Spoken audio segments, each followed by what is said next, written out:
What makes me art, you know? Why do I pursue the tiny colored pixels on the screen?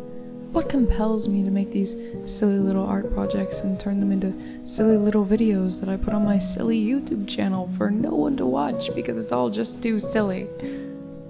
But why do I make art? What do I find fun about it? I mean, I've always been super creative, but ironically, drawing, more specifically digital art, and coloring really stresses me out.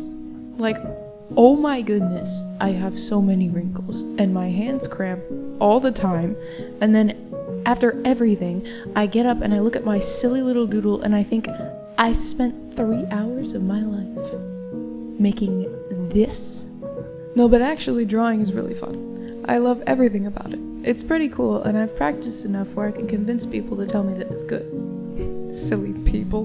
When drawing, I like to tell a story. When drawing, I like to hold on to a memory.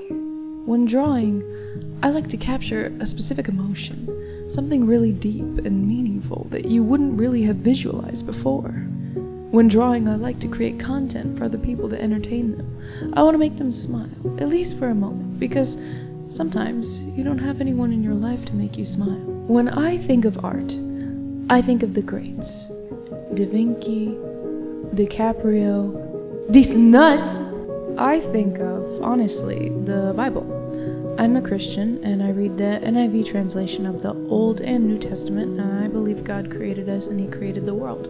So when I see a pretty sunset, a clearing, or a stream of water, it reminds me of the coolest artists I've ever met.